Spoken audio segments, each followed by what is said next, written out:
And here we go on the DragonShip.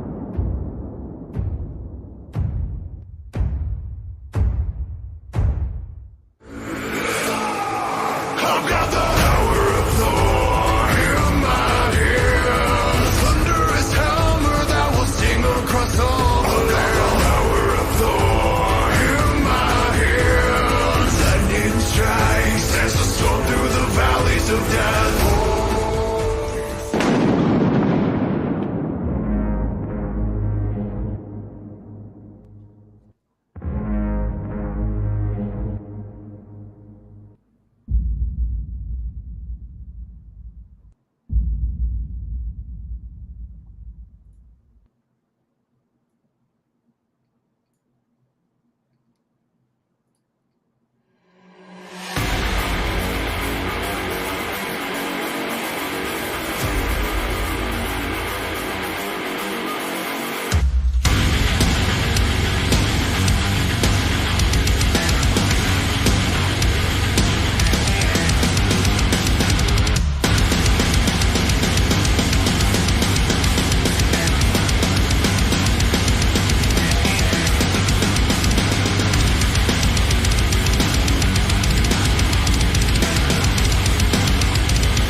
Masculinity is in crisis. What are we to do?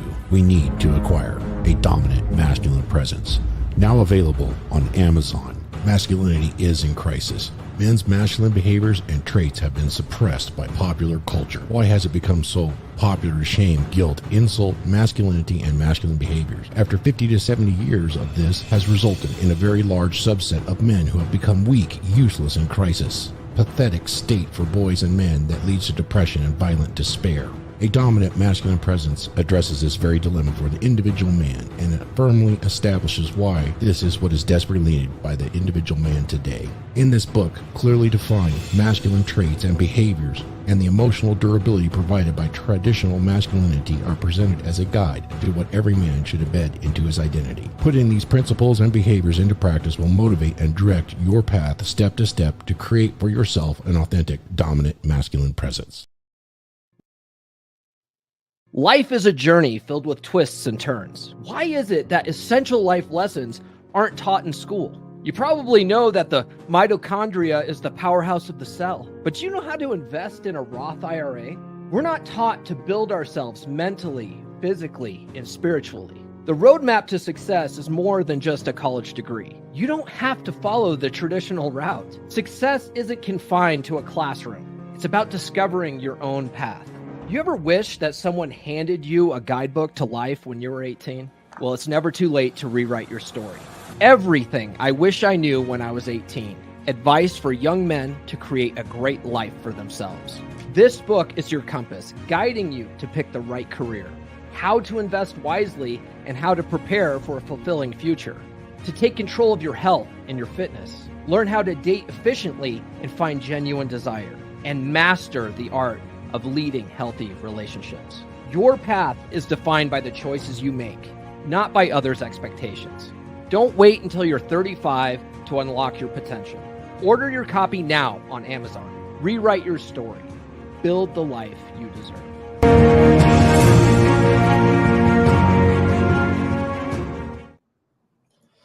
Good morning, Drakars. It's a very wonderful January day.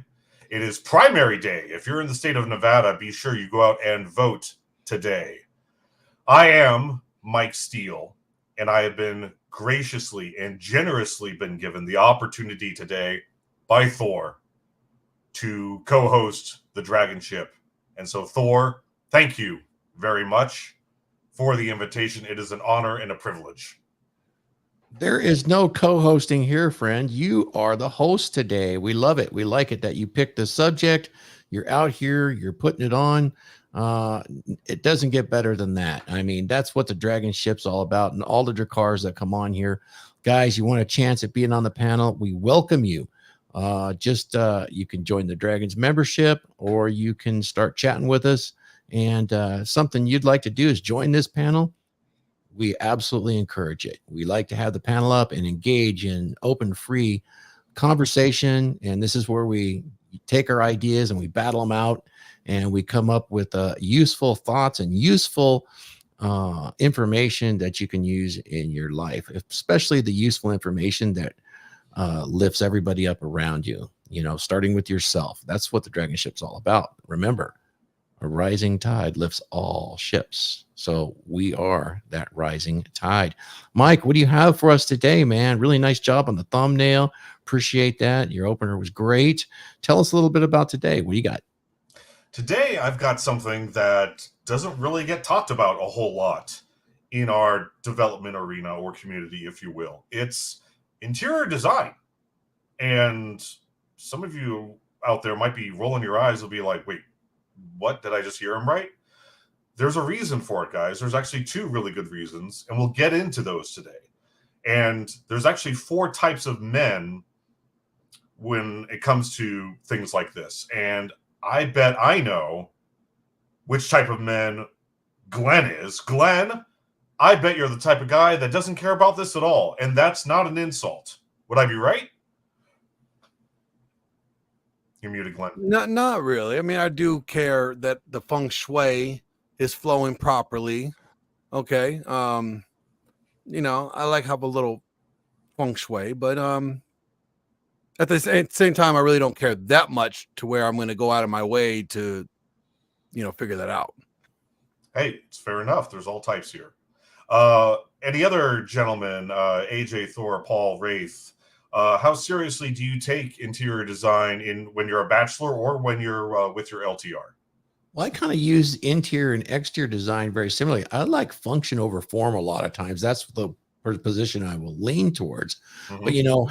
But, having good women in my life, I found that, getting them involved in their passion in both of those arenas is to my advantage and is quite useful. Absolutely, because then it allows them to go into their feminine, into their nesting, and to get things done for you and create a cozy, peaceful home that you can come home to at the end of every day after busting ass, giving everyone else electricity. Right. And of course, Mike, you can see right behind me is my style of decorating. You see the crossover machine in the back, coupled with the Smith machine with a flat screen TV, so I can listen to Rule Zero and, of course, the DragonShip while I work out. That is my aesthetic as far as interior design is concerned. I guess we can call that ultra industrial. You haven't even seen my fireplace yet. At least Glenn's seen my fireplace. I think he likes my fireplace, though. My handmade chainmail, my handmade swords, and axes. His fireplace is like the best focal point of the house. Besides like the freeway fireplace, Besides like the backyard where we could throw, knives and stuff at and the axes. Oh, that's a good time, man. If you're ever in California, you want to learn how to do that. That's actually fun, man. And Glenn was a hell of a student. I had a great teacher, an amazing teacher. Now, Paul, you're out there in Colorado, so you're and you like a few things that are country influenced, right? But I doubt that you've countryfied out your entire house. My house actually came pre-countryfied. Okay. Yeah, if you ever come to my house, I mean, it's all like wood trim, and the ceiling's all wood paneling and stuff like that. It's very countryfied here. Now, so that's the architecture and the build of the house. But when it comes to carpets, couches, chairs, things like that, are you going to lean into that direction, or are you going to go Scandinavian? What are you thinking? I'm pretty minimalist, honestly. Okay. I like real estate beige for the paint. I like very real estate sort of beige for the carpet. That's just an accent color for the walls. I like it simple. I'm not going overboard with it. When I bought the house, the people I bought it from, they had red red curtains and stuff everywhere, and I was like, yeah, I like it just like this. And when I moved in, they left all that. I was like, perfect. And I bought my furniture and everything to match that. that's how I did that. I was like, yeah, I like what they did here. Yeah, I like the cut of your jib, and just went with that. I'm not trying to repaint every room and make it a certain decor. I'm like, nah, this is good. I'm a very simple guy. AJ, what about you?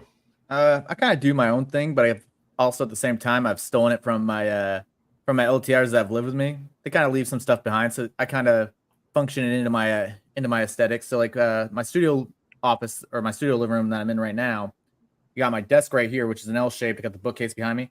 Across from me, I got my fireplace. Across from that fireplace is a twin size bed, or a full size bed actually, on the floor as the day bed, so that when I do have ladies over, I can have the fireplace going. There's a coffee table right in front of it. It's like perfect there. In the main living room, I got my Sonos surround sound with my big 3-piece sectional couch and my big 65-inch TV.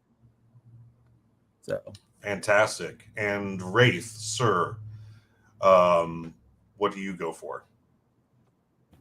You're muted, sir. So I'm kind of like Paul. I'm pretty minimalist. I don't hang stuff on the walls.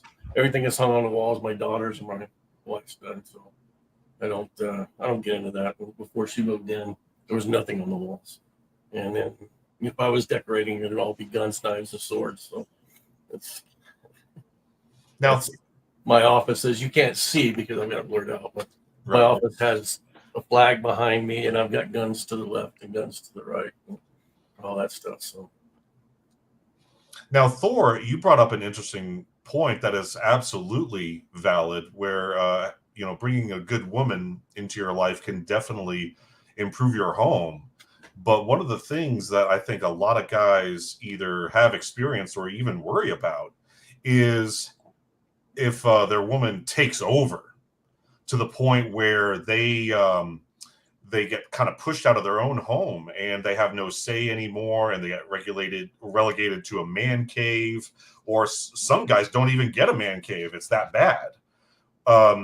What would you say would be a suggestion to how men could maintain frame so that doesn't happen? Yeah. I've seen guys do that too. They really get kind of pushed out of the house or into a small corner of the house. Yeah, you need to stop that before it even starts. But you don't have to be, brash about it. If you're holding frame and here's the thing: if you're staying attractive, the women's tend not to do that. They tend not to shove you away. They like your presence. They like being around you. That's not going to happen. If for some reason they don't, and you're getting pushback, there's something not right. Either you've lost your attractiveness, or you haven't set a frame that she is happy to be inside of. So that's kind of what you got to be aware of. I've seen guys that have been, let's see, so enamored with the woman, shall we say, that they become hyper nice. We used to call that pussy whipped. You guys all remember that, right?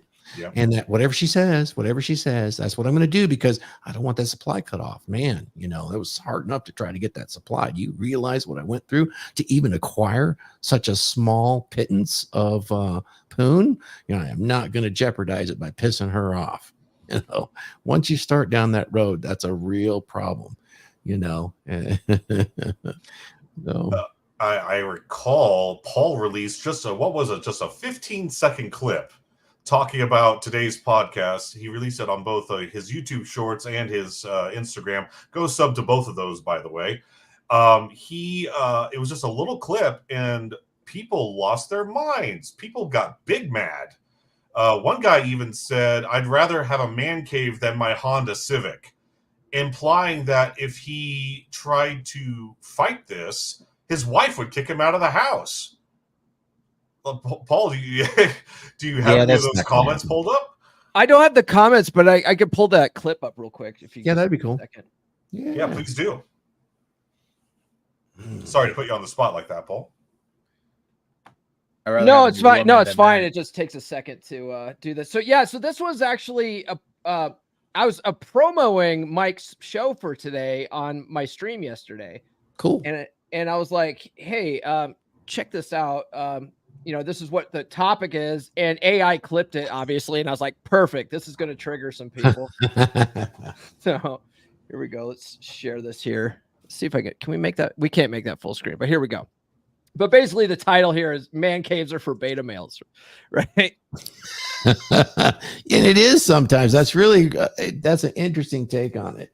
No audio, Paul. Oh, you can't hear the audio?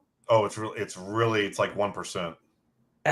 Here, hold on. Let me download it real quick, and then I'll upload it. It'll be easier to share it that way. But the guy literally said he'd much rather get rid of his Civic than his man cave. I'd much rather get another woman. Oh no, it was his comment was implying that if he complained about the man cave, he would get kicked out of the house and have to live in his Honda Civic. Who's paying the fucking mortgage bill? That's very good question. Good. I will say this about caves and man caves and castles. Regardless of what you have set up and whether you're actually living with a woman or not, keep in mind with those principles, because I'm not going to slam man caves, castles, or decorating or anything like that. Men have to be able to have space. They need to be able to create temporal space and physical space, because that's how you maintain attraction. Do you guys follow what I'm saying about that? So temporal space is in time. You guys realize that time distance increases attraction. Okay, women crave attention constantly. They need reassurance, and they got to constantly know that things are being, they're being looked at, they're being talked to. And if you create a temporal distance there, it can really, really increase their life satisfaction. I don't go overboard with it, but you also have to have a space to get to, a physical space. Because the idea of a man cave is, if you have to be, sorry about that. Sorry, I didn't interrupt you there.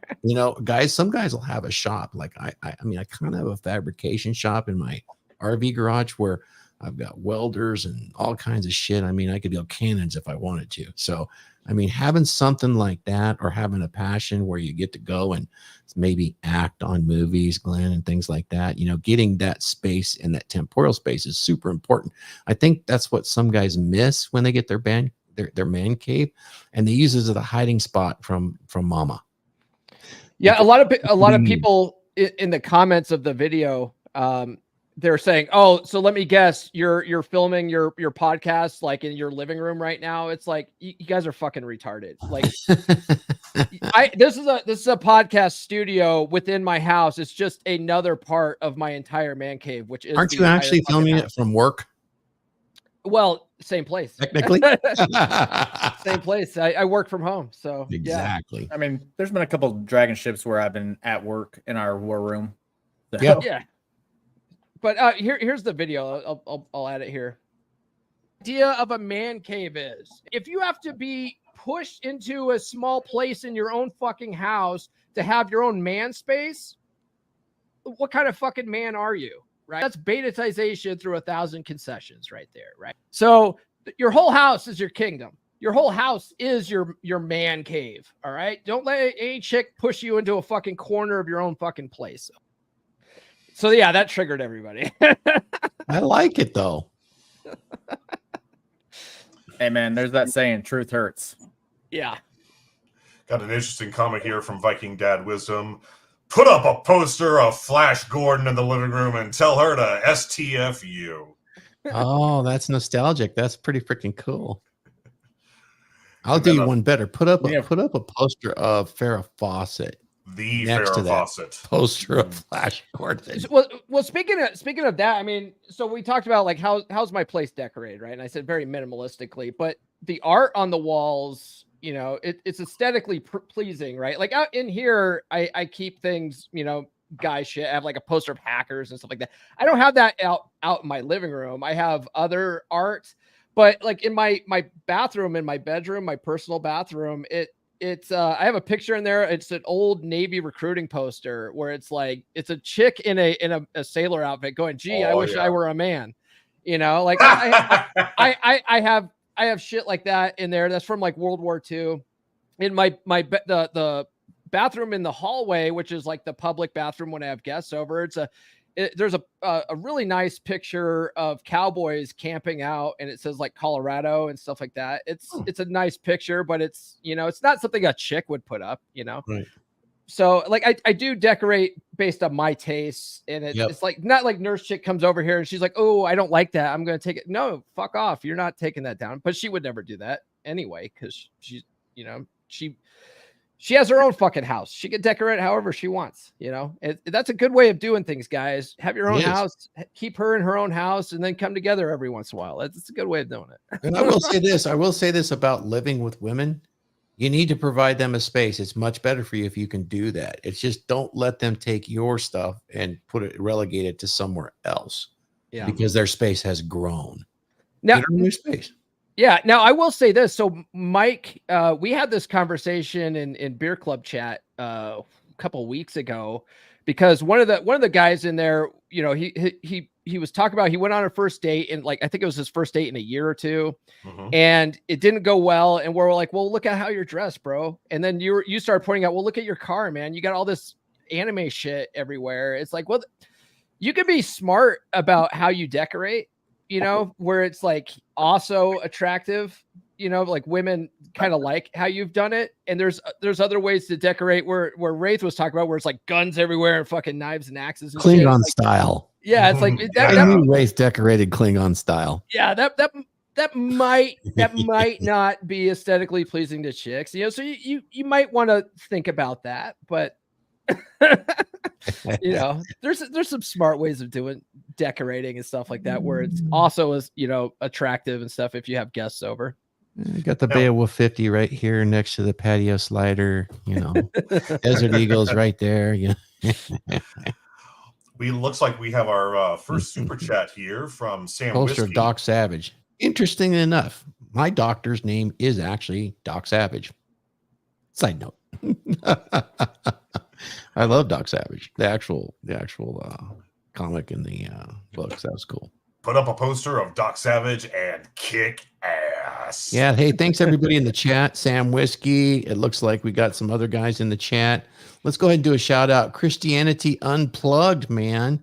Great to see some guys from the Crystal Sphere here. Hey, yo, Marco. Nice for you to join. Definitely, if you guys like what you're seeing here and you enjoy this sort of content where we just chop it up with a bunch of guys and kind of engage with the chat, because we appreciate you guys in the chat asking questions too, because I mean you guys have some valid questions. We might trigger some of you, but the intent is really to get the conversation going so we all learn from it. We all learn something useful when we get together on Saturday mornings. It's much better than watching cartoons, guys. I guarantee it. So that's a good way to kill your Saturday morning and or listen in the replay.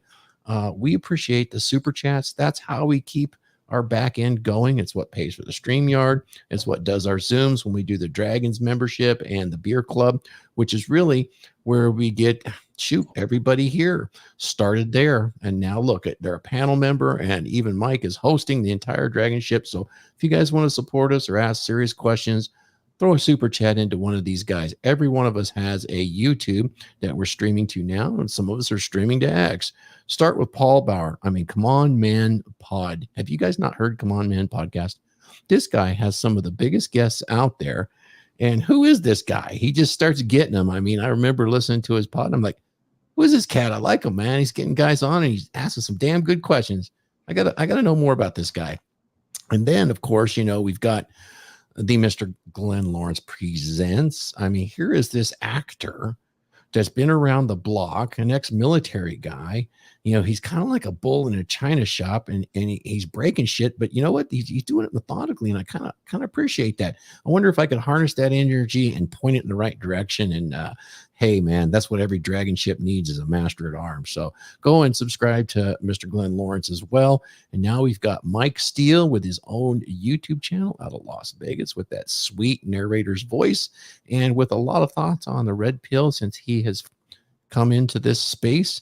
And we're glad to have him as a host, as well as AJ, my detail Viking out of Texas, who taught the entire group about some of the nuances of detailing your motorcycles, your cars, hell, probably even your airplanes and your yachts, which I really like. And you know what? He's got a pretty solid beard too. So we've got a good crew here today. And as always, our anchor Wraith, sitting there with infinite wisdom from many decades of living hard. Well, I'm right there with him. So, guys, please subscribe, share, and give us a super chat.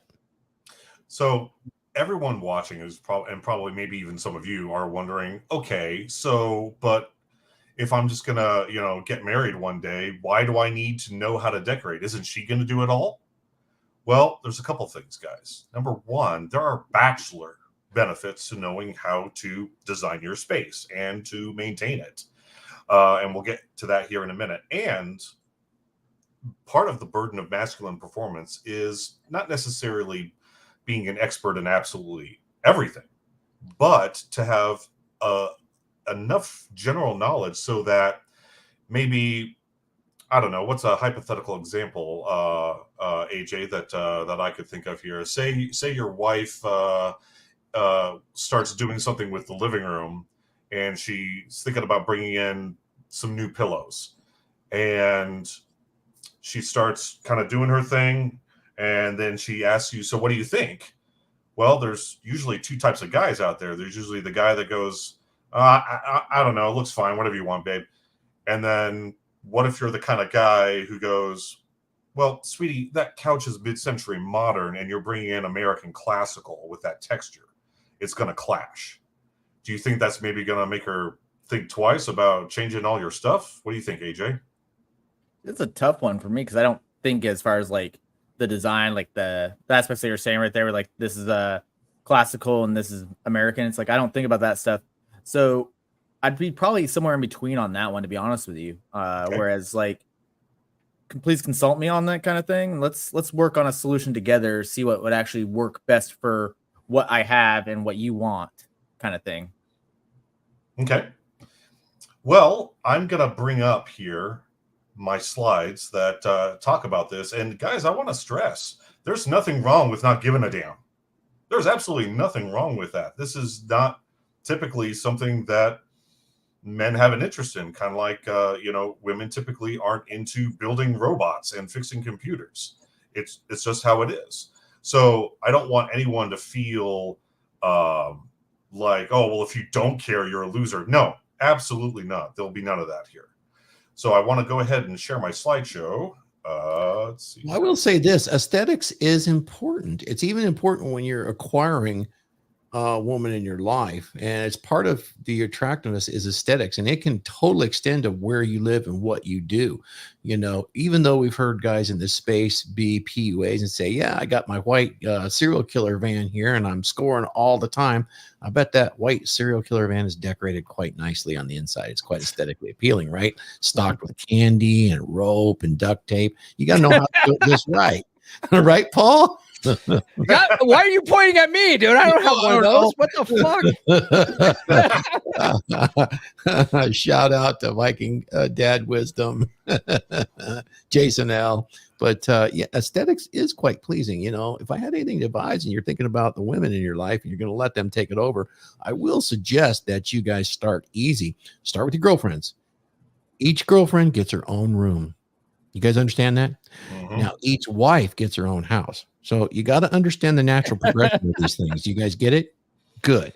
And here's the thing. You guys really want to piss them off? Make sure that each one gets her own bed. Don't share those beds. That pisses them off. Okay? Just letting you know. Somebody clip that and turn that into a short. Jason, you're saying been swapping out my old decor for mid-century modern over the last year. My man. We are on the same page, and you're going to see a great example here in just a moment. Yeah, shout out to Jason. He is a good guy. I've hung out with him a few times on a couple of hot dude cons. Cool, yeah, for sure. And Mike, like I said, aesthetically pleasing is good, but if you let her go rampant on it, the next thing you know, she's going to be dressing you too. Just letting you know. Yeah, and that's a whole nother can of worms that we could probably address another day. Because it's one thing too, right? Like if you guys move into a place together and she has some decorating ideas and you're like, yeah, that sounds good to me, versus you already have a place and she's like, I don't like this painting. Let's go ahead and put this in the garage and let me put up my shit, right? Like that's where that's kind of what we're talking about. Like don't let her do that. Well, here's the thing though. Here's the thing that's attractive. If you're a mama's boy, nothing sounds better. Right? Let's be honest here. Nothing sounds better than to check in with the boss. Nothing sounds better than getting permission. I don't know if I can both you guys. Let me check with the boss. Oh, she's dressed me today. I don't know what to wear. It could be good for a mama's boy, Anyway, thought I'd throw it out there. It's not a problem. Let's see here. Wait, something popped up on the other side here. There we go. Okay. I had to change my resolution because I'm running on an ultra wide. And if I continue the PowerPoint at that resolution, it would get all wonky. So here we go. Much better. Small. Yeah, it looks good. So guys, here we go. It is time to talk about interior design.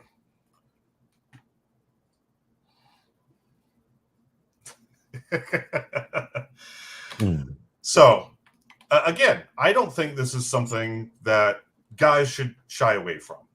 I think it's something that can be used to make your house a home. And I ultimately believe that if you've got a good woman in your life, that you could tackle it together. You could decorate together rather than letting her kind of take over everything, or even you take over everything.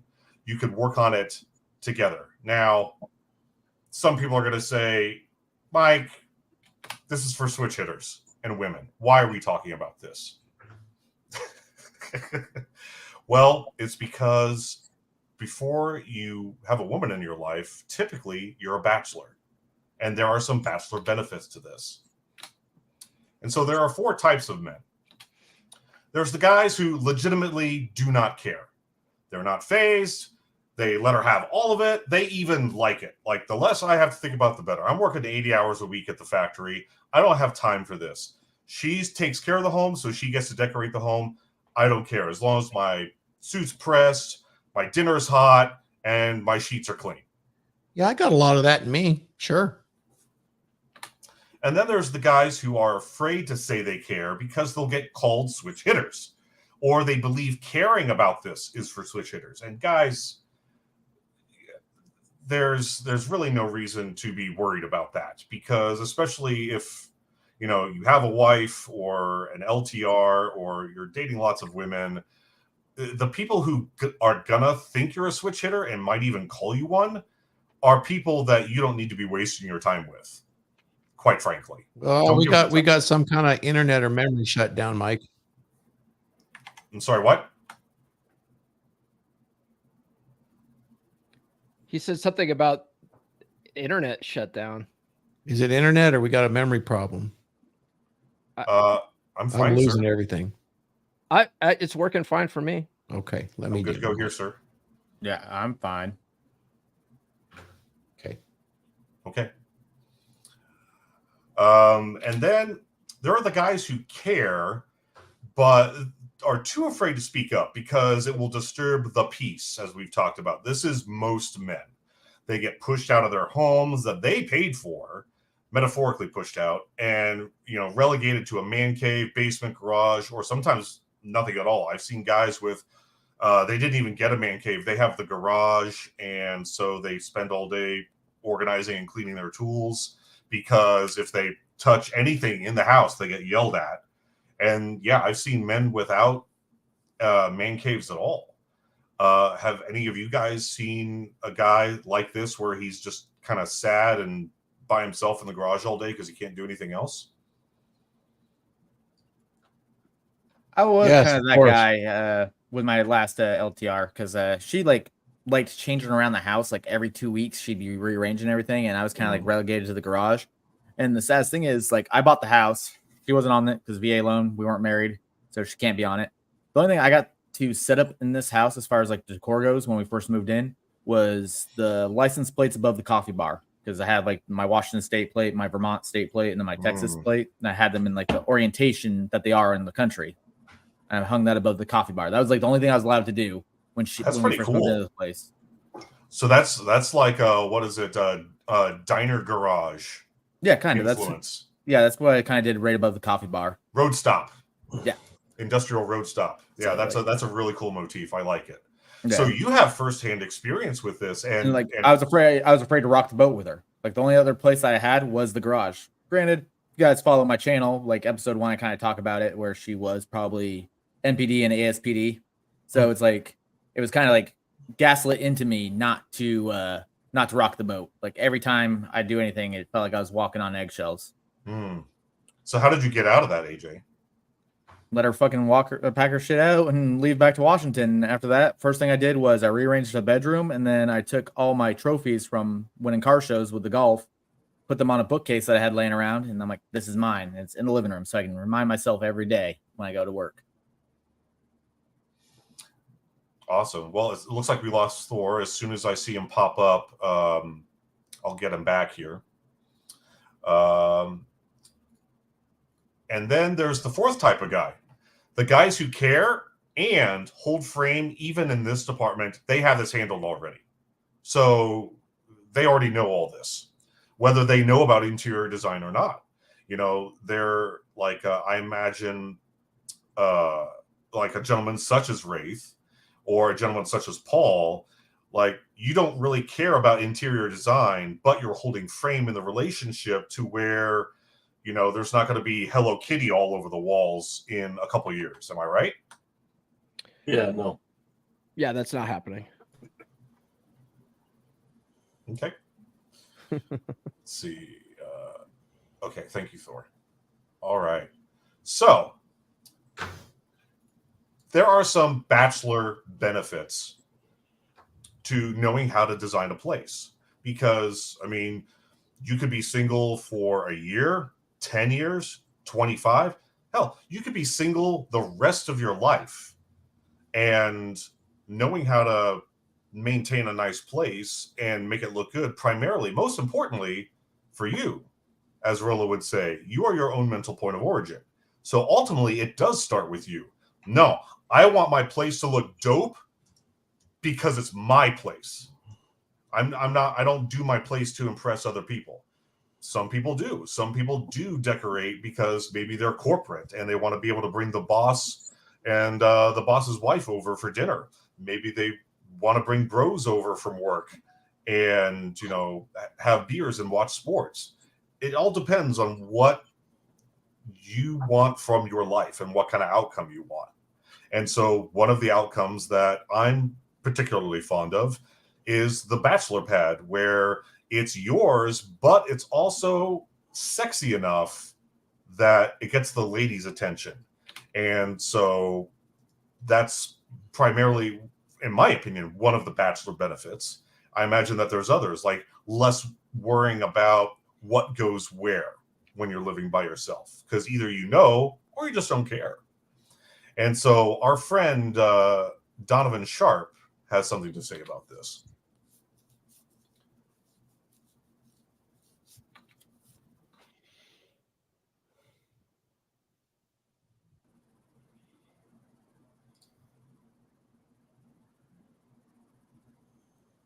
Yeah, there's no I'm- volume on that one. I'm not Okay, hearing him, Not yeah. hearing anything there. You're not hearing any audio? Oh, check it out. Till then, let's go ahead and read the super chats. We got a few of them. Let me go ahead and do that. I mean, some are a bit old. I want to shout out to the guys in the chat once again. Guys, let's put it out. I mean, of course, the Doc Savage kick-ass poster. Appreciate the super chat 199 from Sam Whiskey. Man, that guy's always jumping in and doing nice chats for us. Thanks, man, for participating. Nuclear Claudille with, holy shit, look what we got here. We got a big old super chat. Sorry, couldn't make it, boys, today. So thank you. Appreciate that. Hey, but it's still He needs the shame those horrors. what? He needs Oh, the get Elena's. sound drop. You want Elena's sound drop for him? Yes. Yeah, Yes. 'cause, you know, that's not so good, huh? I never can find that. But let's see what we got. Oh. Shame this horse. Yes. Nuke. Yes. Yes. That's Shame why this we come here. horse. And Nuke's pretty good at it. Shame too. this horse. Especially the Trad Cristo wives that are out there. He really gets under their skin. Really He is definitely twisting some panties on X, and it's hilarious. I know. And then he hikes them way up and then leaves, you know. Nuke, you should drop by my place on your way to LA. We could have some enjoyable moments there. That'd be cool. And then of course, let me get another one out here right now. Shame this horse. Okay, we got another one from another super chat here from Edwin Mike Sell. $10. Great pod, boys. Very useful information. Mike Steele, you're right. This is very useful information. And it's a good topic. I mean, we need to throw some topics out there that not everybody does, because the one thing about us red pill guys is we like things that are useful and truthful. Useful and truthful is how I'm going to define red pill content from now on. Useful and truthful. I think that's a great way to define those things, right? Useful and truthful. Gonna have a t-shirt made, Paul. Anyway. Yeah. Got to get some merch, guys. Brother Ed is a beer club member, so shout out. Fantastic. We love the beer club. Shout out to beer club. So I have a backup plan here. So we're just gonna do the straight up video file. Okay. You should be able to share that in the present mode down lower as a video file. Yeah. Yes, sir. One And moment. sometimes those are cleaner because you don't have the memory issues. Well, it was just an audio issue with PowerPoint. So just Okay. Microsoft being Microsoft. Yeah. Oh boy, tell me about it. I've had to use that stuff for years. I kind of That's like a definite Keynote. shame those I've had horrors. good luck with Keynote, but you know that's Mac exclusive, and then there's weirdness there. Oh, Okay. And then where is? Oh, okay, it's working. It's working. Here we go.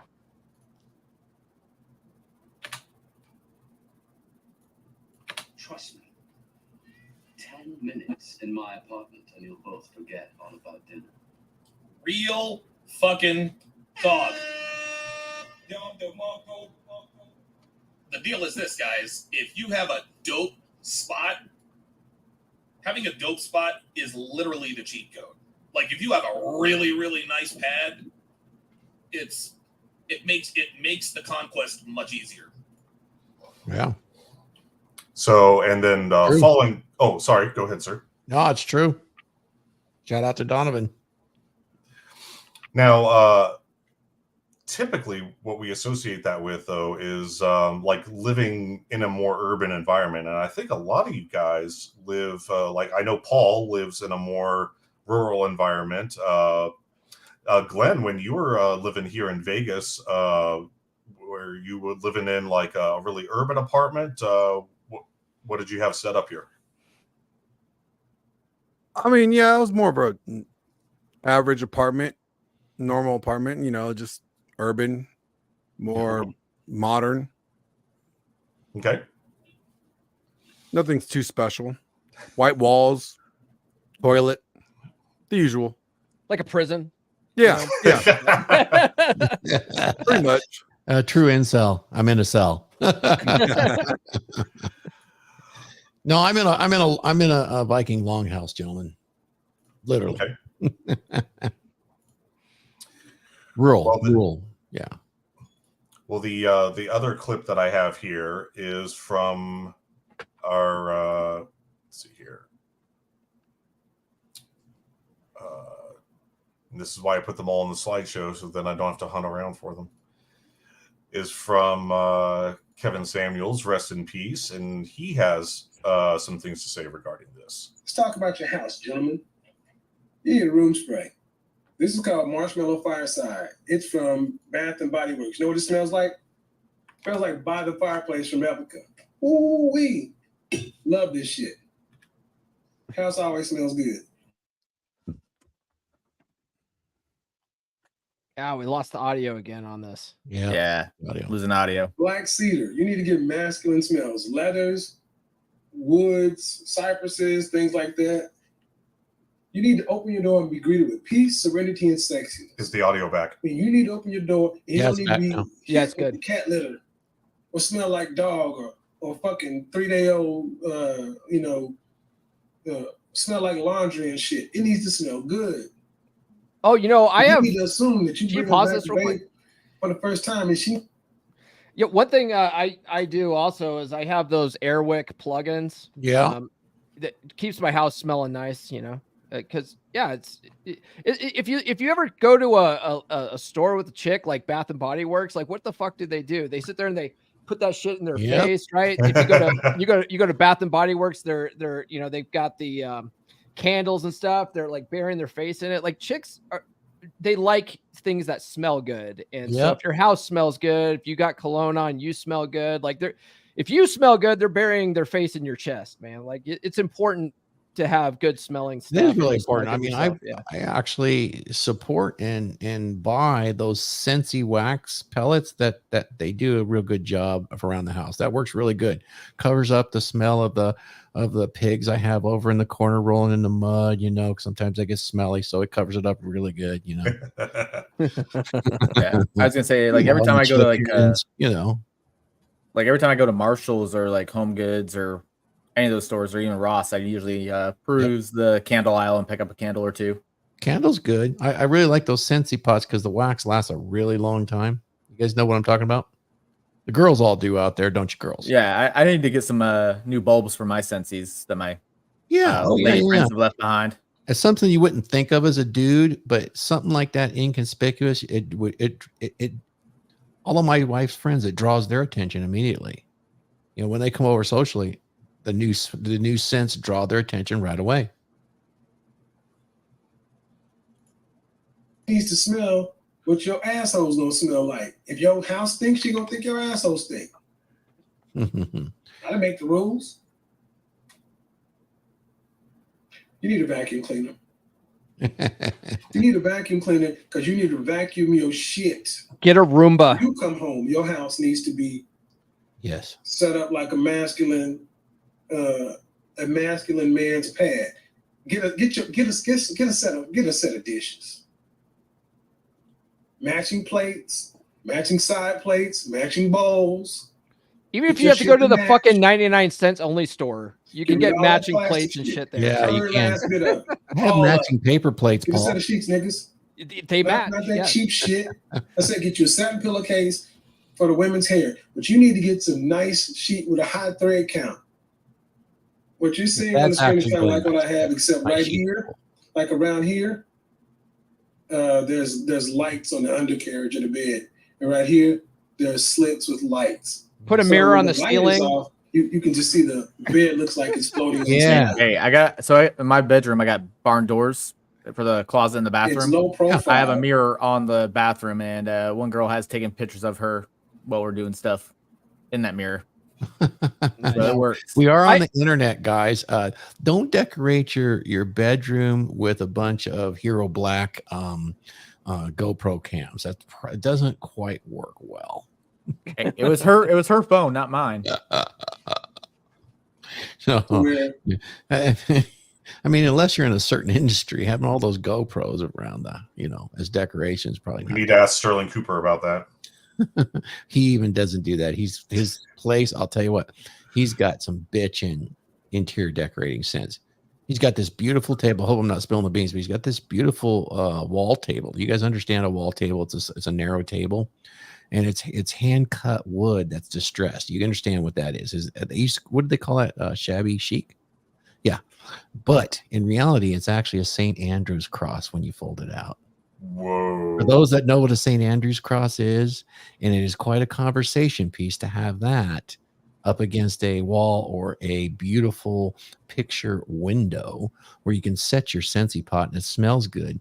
But when she realizes that fancy wall table is actually a St. Andrew's cross, you have a nice conversation after that. I know it's pretty high end. It's a king size bed, so I love this. I love that color. See, that's masculine. That looks cool. You don't want to have to. Don't go down to the local big box furniture store and buy, stuff that looks like it belongs in, a six person family house. Get you contemporary stuff. Get you a nice armchair with a footstool. Yeah. You can get you a couch or a nice love seat. Small coffee table, a nice little dinette, and put some art up on the walls. Yeah. Put some art up on the walls. Yeah. Light the paintings. Light the artwork. Put the appropriate lighting around there. This is cool man shit. Do it yourself. Mm-hmm. Run the lighting up and actually get you pieces that actually fit your personality that can actually come in. Because when you sit down and you see this cool armchair, that's your seat. She said, "I ass over there." I have a love seat. I don't have a couch. I have a love seat. Because if I'm going to sit in the love seat next to you, ain't going to be a lot of room between us. You're not going to be over there and be over here. No, we're going to be right up on each other. Your place needs to be like a fly trap. Yep. If I get you to my spot, that's a wrap. Because when I open the door, you're going to be hit with a nice waft of cool, sexy, masculine smelling air. When I turn on the light, you're going to see a clean, well-appointed, masculine pad. Hit the little remote, turn on the music, go in there, pour a glass of wine. We're sitting there I'm in my chair, you're on the love seat. We're sitting across with the dinette, man. Your shoes are already off. She's getting comfortable, and she's like, "Oh, yeah."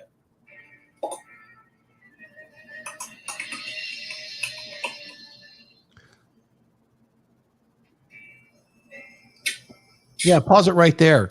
Definitely, guys, take a look at indirect lighting. I bet you every guy here has somewhere in their house that has indirect lighting. That what he just talked about, lighting up your artworks and things like that, super cheap, and it really raises the class level of your area. It doesn't even have to be on the artwork, and just cast that light in a certain direction is actually really, really cool. Mike, you probably know a lot about that being in your industry.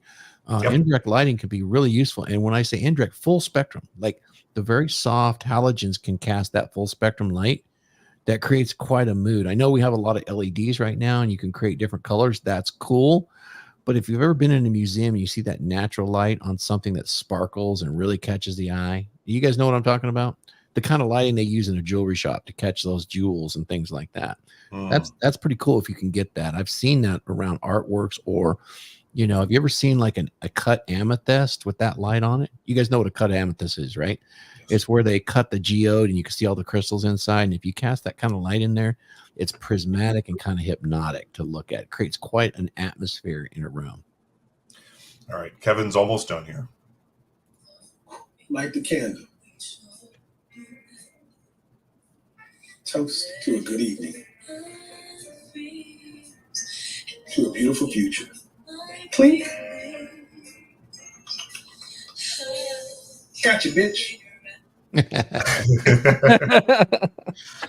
Actually, what he's talking about with the love seat and being able to sit close enough to her, I talk about it in my book about a time that I fucked up because I have I have both a love seat and a regular size couch, and I always sit on the one side of the regular size couch. And I had a chick come over one time, and she sat on the other side of the couch, and so I just let her do that, and not having that close proximity, I basically fucked things up and wasn't able to close the deal that night. But the next time she came over, she sat on that same place, and I just sat next to her on the couch.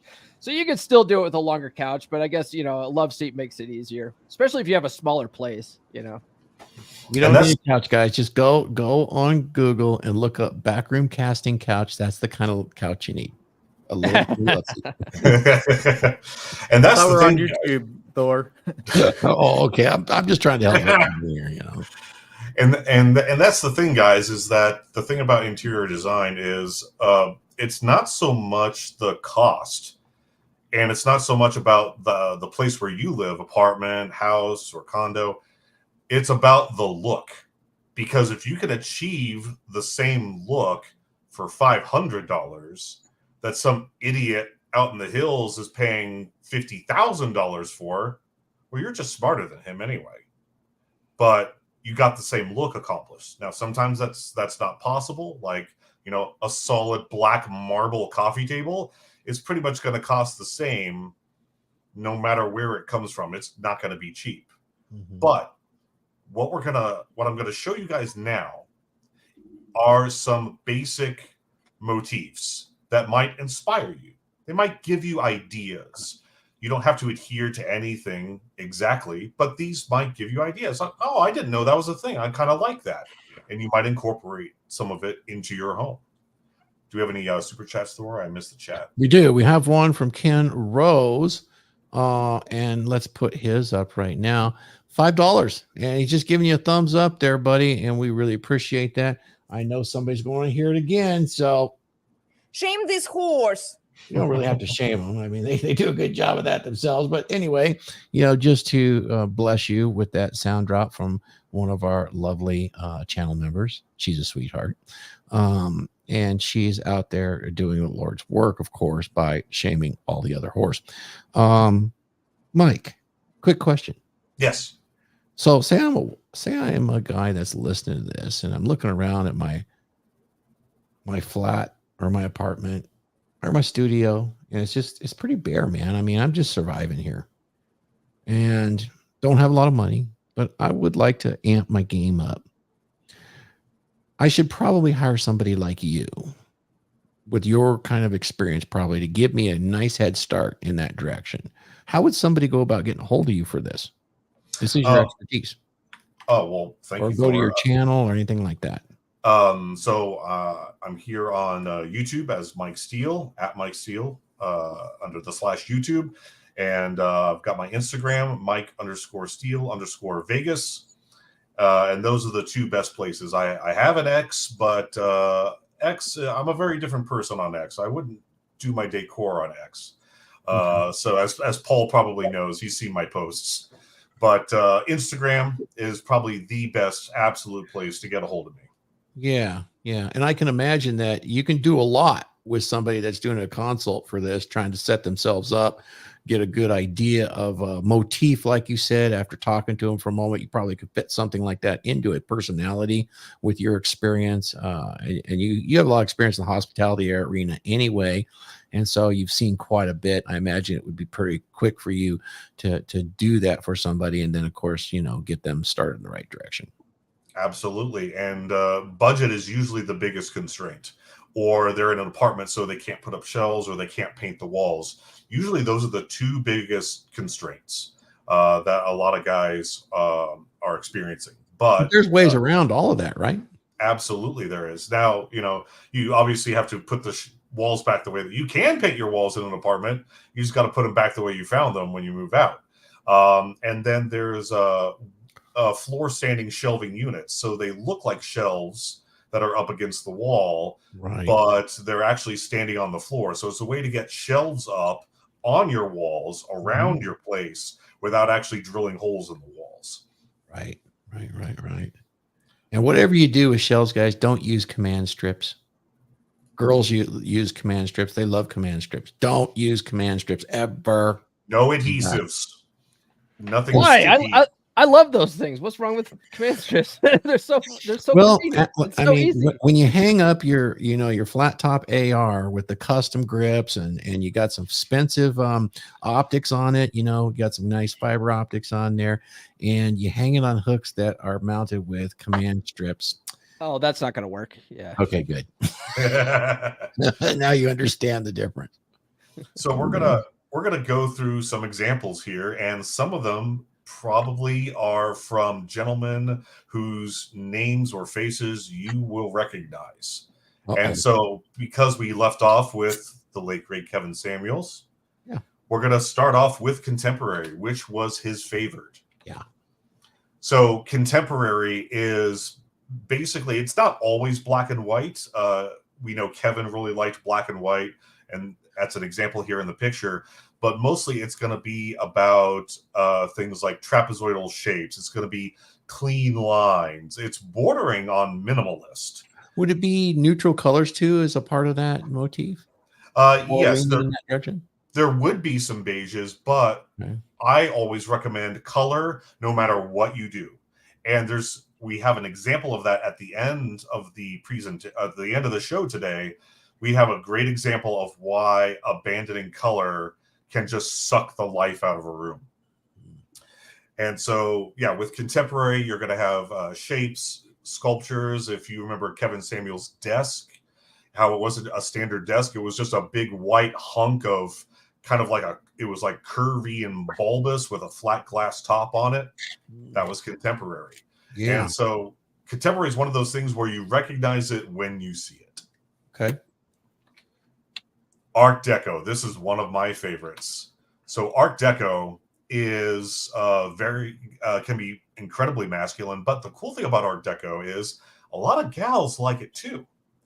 And so if you ever go to a Gatsby Halloween party and there's a gal dressed there dressed as a flapper girl, maybe she's into the period, maybe she's into the literature, maybe she's into the design. So this is one of those styles that I would classify as neutral, where kind of a man and a woman can meet in the middle. So Art Deco is usually characterized by chrome, gold, white marble, black marble, green marble, navy blue marble, dark mahoganies. And for inspiration, it's got a lot of the inspiration. It's a dangerous combo if combined, but separately they're fun. Aviation and alcohol. A lot of airplanes, motor cars, cocktails, things like that that were really flourishing in the period. And this style, as you can imagine, was most popularized by the man himself, Mr. J. Gatsby, both in the novel by F. Scott Fitzgerald and in the film portrayed by Leonardo DiCaprio. This just reminds me of the movie Ted, when she's like, F. Scott Fitzgerald. He's like, well, what did he ever do to you? Why are you saying F. Scott? Why are you saying F? What did he ever do? You're saying fuck Scott. Anyway, sorry. Yeah, that's funny. And now my personal favorite, mid-century. So mid-century is the style that really manifested itself in the 50s and 60s. This living room belongs to a very specific gentleman. Does anyone want to take a crack at whose living room this is? No clue. Bill Gates. No, it's a TV show. Oh. Oh, is that Frasier? What is this? No, it's not Frasier. Frasier was actually, he decorated in eclectic, and he actually had a whole monologue about that in the first season. But this gentleman is Don Draper's apartment from Mad Men. And I actually use it as my inspiration for my living room. My couch is shaped similarly to this. I actually had a handmade couch. It's the exact same shade of brown. I found the exact same pillows. I actually have an orange ashtray from the period. Basically, the earthy, warm colors are what drew me to this. But again, it's going to be orange was very, very popular in mid-century. And so they would contrast these bright, vibrant, ridiculous colors against more muted tones. So you would have brown with orange or black with yellow to kind of make one pop against the other. Look in the back there. You see we have a beige base carpet, but then in the dining room, there's an orange rug, and it just pops. The orange on the cabinets against the dark mahogany. And so this is my favorite style, hands down, in my opinion, cannot be beaten. So I absolutely love it. It has a ruggedness to it. And what's interesting, guys, to think about is when you look at this, whose place do you see? Do you see a woman's place, a man's place? Mm-hmm. What do you guys see? I see it's kind of neutral. Yeah, I was gonna go with the neutral, maybe leaning a little masculine, but way neutral. And that's my point, guys. Just because you're decorating doesn't mean it has to be hyper masculine, and just because a woman has come into your life and is living with you doesn't mean it has to go the other extreme and go all the way feminine. Here we have two gentlemen now confirming that this is fairly neutral in terms of it's not really obvious. Now I noticed that about all of what you've shown is they're kind of, they're like a little bit inviting. Yes. You know? It's not too inviting, but it's a little bit inviting is how I would describe it because of the neutrality. Exactly. Because if you're both going to be living there, then you both want to be welcome and feel at home in your own home. And so kitsch is an offshoot of mid-century modern that isn't very popular, but I'll tell you who it was popular with. I don't have a picture because everybody knows who he looks like. Elvis Presley. Elvis Presley loved kitsch. I've been to Graceland and I have seen what he's done with that house. It's not for me, but it does have an intrinsic beauty to it. That's straight out of the 70s right there, like 60s, 70s. Very like Lucille Desi Arnaz. Yeah, it's like if you took mid-century and cranked the dial all the way to 11. So with kitsch, the things you're gonna find that are different. They're gonna be like gaudy sculptures, a lot of Asian influence. Tiki as well. Tiki is like a cousin of kitsch. So if you've ever been to a tiki bar, you've seen like the masks and all of that. That's a cousin. That I went to the tiki room in Disneyland. Well, we got some really nice tiki bars out here in Vegas. So if you ever get a chance, Paul, we need to go sometime. Well, here's a nice comment. What do you think of this comment, Mike? Let's see here. I got had to alt tab out of my. Like certain bird species, the male builds the nest to attract the female. I like that. I thought you would. What do you guys think about that? Yeah, it makes sense. Nature and quite a few species. That's like, I was gonna say that's pretty much like nature, like going into like resource. Yep. Resources like, yeah, look at me. I'm so beta. I have all of this stuff. The babies would be well taken care of. Mm-hmm. Look at Glenn nodding and said, yeah. Yeah, look at how well I am. Now, I wish Nuke was here right now because he would have some input on this. Asian. This dude, is shame on you for not joining the DragonShip today, even remote. now this to me is very soothing, and again, this can be done cheaply. Just because now in Japan when they have this, that's actually paper. That's a wood framing with paper to diffuse the lighting and provide privacy.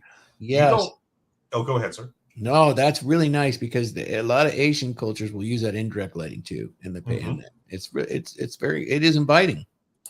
And see, you don't have to alter. If you're renting an apartment, you don't have to alter very much to do this. You simply, build your wooden frame, stain it, and then put the paper up on it, and then just mount it to the wall. And it's going to be very light because it's mostly paper.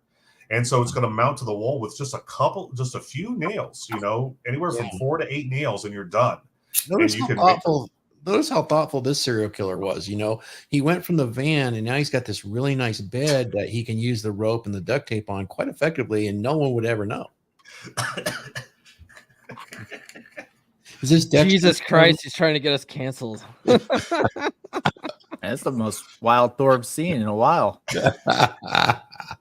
Come on. Notice, gentlemen, Patrick Bateman's apartment will not be making an appearance today. There you go. So that's one that's also fairly inexpensive to accomplish. Like that light right there, you can get that light at IKEA for $35. Yeah. And then put some RGB bulbs in that you can control wirelessly. Oh yeah. Go to the thrift shop, get a little orange vase, then put whatever you want in it. What do you guys prefer for your RGB bulbs? You guys all use Hue, or what do you guys like? I don't brand wise. You guys use them? I haven't put any anywhere in the house. I change this one depending on the episode. I got them throughout the entire house. That's because they're voice controlled. She needs it. So yeah. I myself have the Philips Hue. Not only is it voice controlled, but I can use the app in case I ever want to get rid of my Alexa one day. If you know, you know. That's true. And I also have routine set up. Yep. So I can use a voice command. Like if I tell it to make me a drink, it will make all the lights kind of like a warm gold, and it will start playing jazz music, and my bar will turn on. Yeah, that's really useful, I think. You know that it'll actually, if you have that set up, it'll memorize YouTube videos. You could actually have the TV come on, something come on like that. I've used it. But one of the things, if we talk about all of this and setting up your house, I set up hues in the bedroom. One of the things for health is what they call natural wake up. It has to do with the circadian rhythm. Paul, you're going to be very aware of this, kind of being close to that heart mind connection and some of the things that are around that we've listened to. Shout out to Greg Braden and those guys out there that do this. Is when the natural light comes up in the morning, you get that morning thing. Yeah, I'm not talking about sun gazing, that's important, but the light slowly comes up and you wake up what they say naturally. Your circadian rhythm and your pineal glands start to wake up because it's bright in your room. These types of bulbs, not to get too off tangent, will slowly come on at a certain time of day. Say you got to get up at 3:30 in the morning, like people I know, and it's really difficult sometimes. They're in that dead sleep and they get startled awake and all that sort of stuff. Well, you can have that thing slowly come on, like over the course of a half an hour, where it's just 5%, 7%, 10%, and then can give you full natural light at a certain time. And your body actually responds and you wake up and it's like, hey, I'm ready to go. It's not the startling, alarm clock that goes, and then you have to get your ass out of bed and your heart rate starts skyrocketing, all that stuff. Just a thought, in this decorating, you can have the entire house start to come on like that. I find it very useful in the winter. We got $5 super chat here from John Egan. Thank you, sir. Put that up. Do we need Elena for this? Of course we do. John. Shame this horse. John's another beer club guy. Yeah, of course he is. Yeah. I like Roku that bulbs work well and integrate with Google Home well for me. Yeah, fantastic. they do. Mm-hmm. So we're almost done here, guys, with the presentation. And now this is one of the ones that I would say is overtly masculine. and it's not definitely not one of the most popular. Brutalist. Brutalist is defined by big, chunky, oppressive pieces. So, like, look at the arms on those chairs, or aggressive angles. Like, look at the chairs opposite those, how they actually angle up. Everything is angular and thick and heavy. And so this is a style that, you know, not everybody is down with. Definitely. I haven't seen it too often in person, but it is out there. Is this what Aaron Clary's house would look like if he wasn't a minimalist? Like, it just screams like non-minimalist Aaron Clary right now. Actually, Clary's house is more contemporary if you look at it. Yeah. I did notice the white porn couch in the background, though. Well, it's a matching pair. And where's the Lincoln chair? There you go. There's 4 Lincoln chairs. Yeah, there is, huh? And then this one has been gaining popularity. Industrial. So, interesting. Yeah. So industrial, that's going to be really made obvious by things like bare brick walls, bare wood walls. One of the common ones are like the black, just bare metal, anything, pipes, lamp fixtures, those Edison bulbs, whether they're incandescent or LED, that old look Edison bulb that you can see here that give off that warm golden glow. Yes. Yeah. That's like kind of like my aesthetics. This is kind of like the secret warehouse loft, right? Yes, absolutely. And look here. Here we have a bed that definitely looks comfortable. You come home after a long day at work, maybe do some yoga there on that little fuzzball, and then you could just flop down into bed. The bed's not hyper feminine. The bed's not hyper masculine. It's comfy. If a lady comes over, she's going to look at that bed. She's going to want to grab that blanket and burrito up. Yeah, it's a nice bed. I see the head protection up there on the headboard.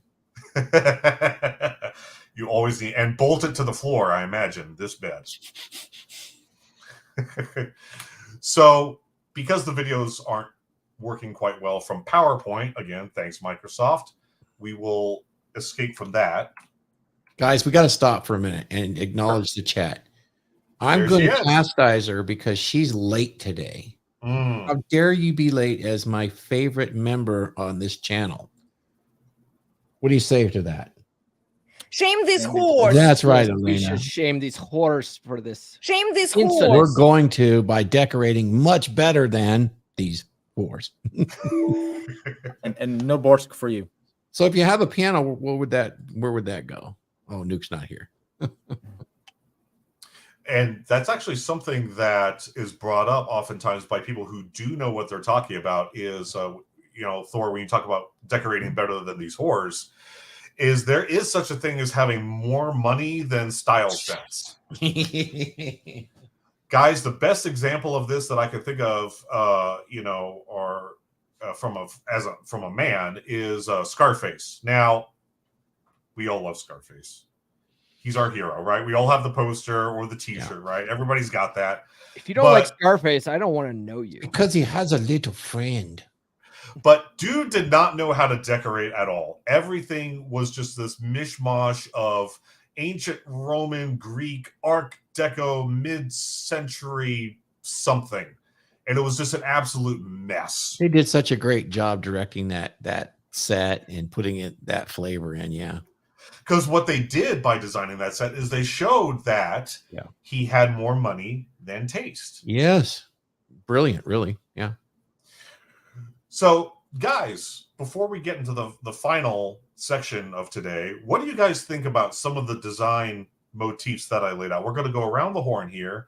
And AJ, you already mentioned that the industrial kind of spoke to you. Is that something you think you'll pursue?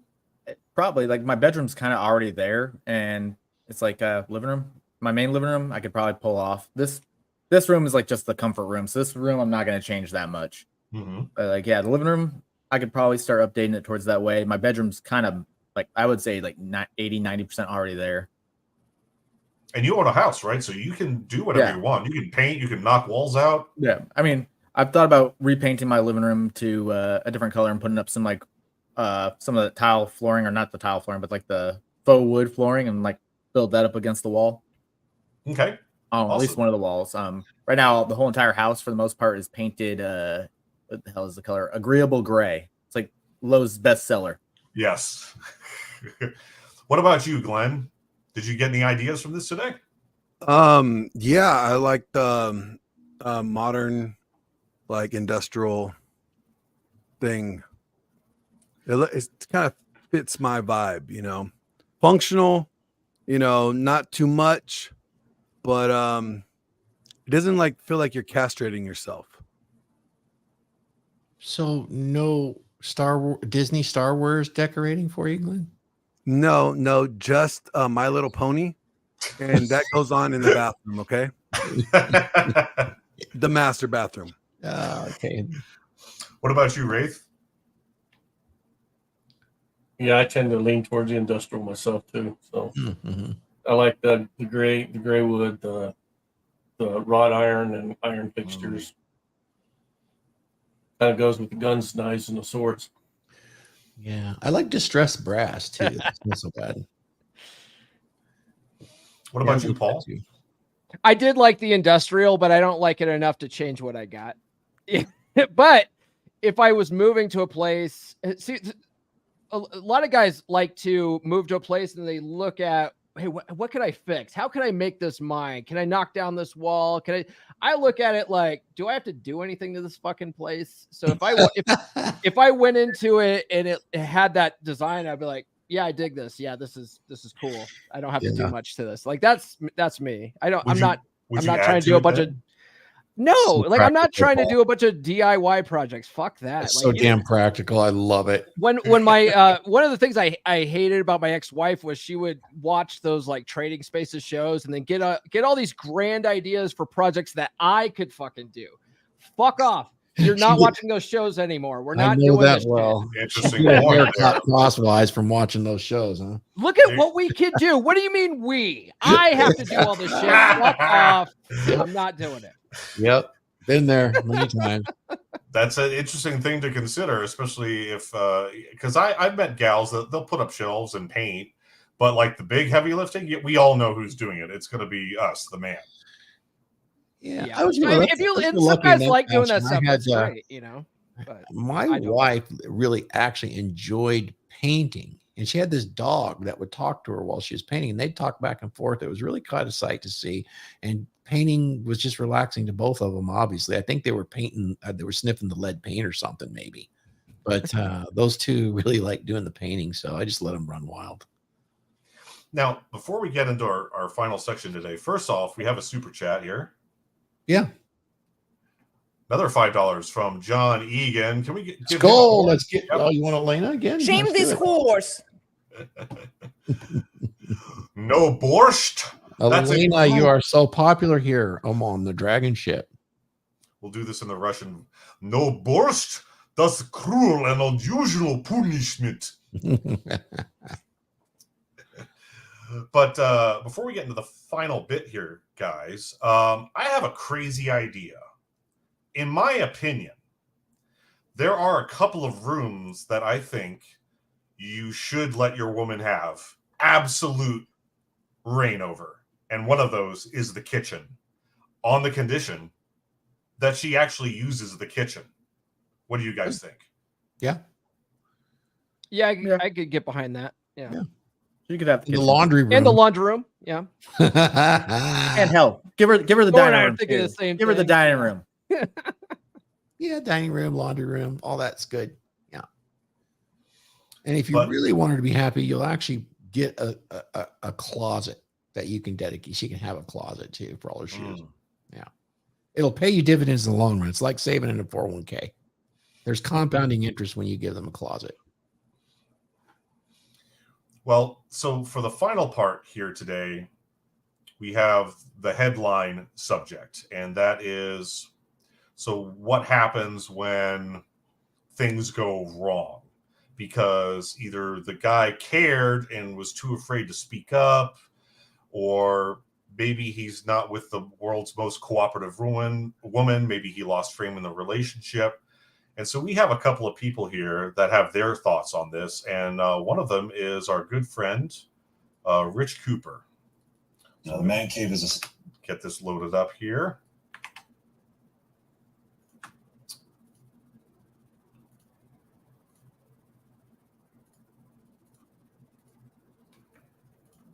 Now, the man cave is essentially a place in a man's house that his partner, wife, whoever he's cohabitating with, allows him to keep in whatever state he wants. It's usually in a dark, dingy corner of the basement, maybe the garage, could potentially be the attic.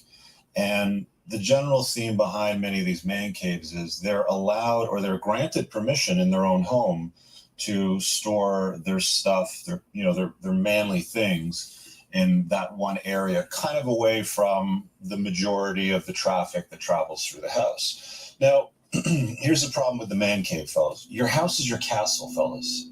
A man's house is his castle. I know there's going to be women out there and feminized, boys and stuff like that. They're going to be, well, in the world of equality, women, buy as much of the house as men. No, women are not paying for the homes. It's still the vast majority of the down payments and income that goes towards the purchase, the maintenance, taxes, repairs, even the upkeep of most of the property is still done by the dude. She's usually taking care of the inside of the house if we're talking about traditional, more gender specific roles.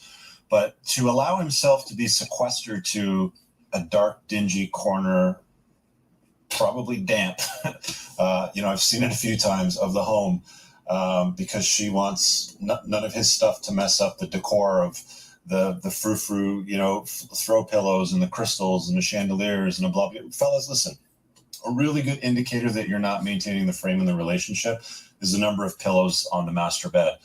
This is more of a public service announcement. Okay, guys, you've got to maintain the frame in the, in the relationship. The betatization by 1,000 concession happens far too often with men, and the attractiveness that their wives, women have for them eventually goes down and declines, and then they become surprised when she's banging Chad Thundercock, the pool boy. There's a rule for how many pillows are on the master bed. It is 2 per person, no more, no less. It's like Sith. Always 2 there are. So, what do you guys think about that? Do you think Rich is doing one of his hyperbolic takes, or do you think there's definitely some truth there? Rich always has a chip, but I appreciate that chip. Well, there's some truth there, and it's like what we talked about before, right? There's a difference between like, you don't necessarily care about decorating, it's not your thing, and you don't mind her putting some touches on stuff. But there's a difference between that and then her coming around going, I don't like what you put up here. Let me put my shit here, and you can put your stuff over here in this corner of your house. Like that is being betatized. Like if you're relegated to the shed, one of the guys at Beer Club didn't like my take, saying, hey, you're beta if you have a man cave. Because he's like, well, actually, I'm thinking about building a shed and have my own place just to sort of get away from her and like have a fucking badass place to watch football and smoke cigars and stuff like that. It's like, I mean, if she's pushing you into your house where you have to get away from her, I mean, that could be a problem. That could be a problem. So there's some nuance with all this shit, though. Well, there's some context here. I mean, let's just use this shed for example. You set it up at the bar you like. Say it's kind of mimicking Hooters and stuff. And then she comes out with a Hooters outfit when your buddies are over and serves you guys the nachos. I think that's probably okay. Yeah. You know what I'm saying? But as far as the betatization by the number of pillows, I mean, who's to say he doesn't need one for each of his girlfriends? I'm not really sure. I wouldn't want their little necks getting crooked. I have to have an extra pillow for all of them. But it is definitely in context. And I think the delineation for me, it's just for me, is where it crosses the line of mothering. It really is. It's where this is my house now, and you're going to do what I said. You're a bad boy. Go in the other room. Oh, you didn't put it in the man cave. No cookie for you.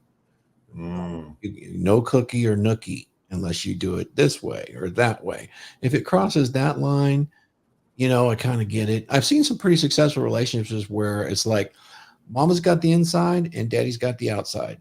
I've seen that actually work well because they've defined extremely feminine and masculine roles to certain, I guess, portions of their household, and then kind of stuck to it. And it works well that way. I've seen it work well that way before. Probably not for everybody, but I think the delineation for me is when it becomes mothering. I'm the one in charge of the house and you don't have a say. I don't think that's going to help a lot. Your stuff is messing up my stuff. Get it out. You know better than not tracking mud into my house. I've actually done some counseling to some folks where, it was headed towards a nasty breakup because the guy worked all day and he had mud on his boots and he didn't love her enough to take those boots off in the garage. Sometimes he would actually walk in and take them off and she had to clean it up later, and it pissed her off so bad. It's like, okay, so there's a guy out working 12 hours a day and he got some mud on his boots. Maybe there could be not be mothered so bad about tracking a little bit of mud in here and there. Just normal intersexual dynamics over time, right? Now, what about What cracks me up is like when they go like, "Oh, well, I just spent all day cleaning, and now I got to clean again." Well, yes. I spent all day working, and for money that you spend. Now I got to work again. Now I got to work again. Oh, man. What are you complaining? I don't miss those fights at all. I think I wish you would help me out around the house more often. Well, if you help pay for stuff, I gotta pay for this. It's like, God damn, shut the fuck It's up. like the money. I got to keep on going out there to work to make money, right? And you spend it, so who cares if I'm dirty up the living room? You got to clean it. Why is it taking you 12 hours to clean? I mean, not saying be inconsiderate, but I'm just saying, like, you don't do it on purpose. Yeah. Hey, there's a whole industry around that, cleaning the house and guys not cleaning the house, and the marriage counselors talking to both couples and trying to tell them, if you just do more chores, you get more blowjobs. So, and everybody's saying, yeah. No. I'm not sure if people want you to start violence tonight. Well, let me ask you guys this. What would be like a decor red flag for you? And I don't mean mess, because we all know, like, if a chick place is messy, we know what that means. But if you go over to a gal's place, is there like a very specific decor that would just like make your spidey senses go off and be like, and nope, out of there? Yes. I got one right off the bat. If I see crystals and like dream catchers up everywhere, that's a red flag. Like the hippie witchy chicks? Yeah. If I see like dream catchers and crystals all over the place, I'm like, I'll one up you on that. I'll cap you on that. Kitty scratching posts. Ooh, more than one? More than one. Or an I've got those, but that's because I have cats and I like cats. I'm gonna have to start investing in Chewy when I start seeing more of those. Or they have. What about the Cat City? Thor? Okay, though, Thor. What about the Cat City, where it's like 15 things? Yeah. I mean, like the city that sits on the floor, and it's like buildings made of carpet. Oh. You ever seen those? No.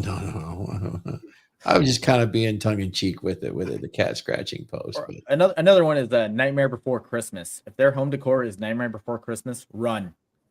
Yeah, I think the worst thing would be, someone that's borderline hoarder. I've seen that, and that's a giant. That's a black flag, in my opinion.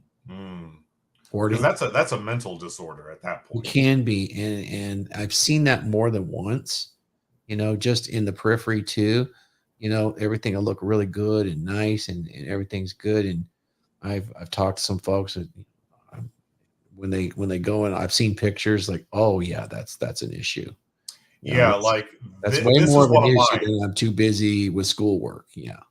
This is one of mine. Jason brings up a good point. This is one of mine. If I go over to a gal's place and it looks like a 12-year-old girl, that creeps me the hell out. How about a bunch of Disney princess stuff? That's creepy. It's like a child, because then I feel weird. The adult version of that is the Taylor Swift stuff everywhere. Yeah. If she's a Star Wars chick, you can use the Jedi mind tricks on her. Mm-hmm. That's pretty fun. These are not the droids you're looking for. There was actually, Paul, remember, there was a guy in Beer Club who found a gal on a dating app, and her room looked like a 12-year-old girl. The one she was posing in. Remember that? I don't know. They've been sharing a lot of pictures of the chicks that they found on dating apps lately. It's kind of funny. It was the big Christian girl. Oh, right. Yeah. Mm-hmm. Yeah, her place looked like a 12-year-old girl's, and she was like 35. Yeah. Yeah, that was creepy. You know what's a giant fucking green flag for me is if she's got WWE shit everywhere. I'm like, fuck yeah, let's smash. I'm gonna take her to give her a power bomb. You know what I mean? You know what I mean? Glenn knows what I'm talking about. That's how we'll know that Paul's been honeypotted is when he starts dating chicks that have WWE stuff in their bedrooms. Right. That's funny. They're on to you. Funny. Taro, what's up, buddy? Viking Paradigm, welcome to the chat, brother. Haven't seen you in forever. Taro, Viking Paradigm, who just chatted in there. You should hit me up. Come on the DragonShip and co-host or at least be a panel member one of these days. All right, brother? Hit me up. All right, guys, and now I've got our final clip here. And what's different and important about this one is that it's a woman. And this is a woman who has a YouTube channel. She's called The Dadvocate. My white saber Star Wars. She's called The Dadvocate.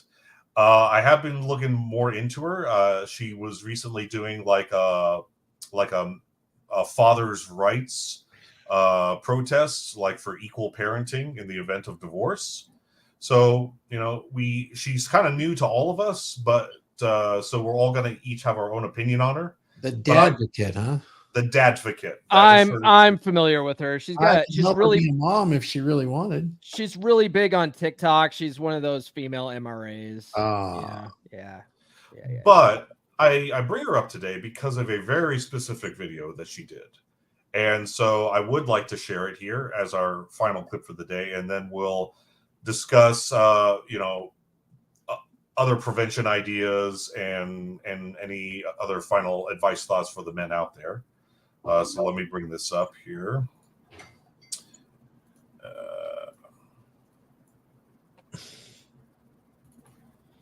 I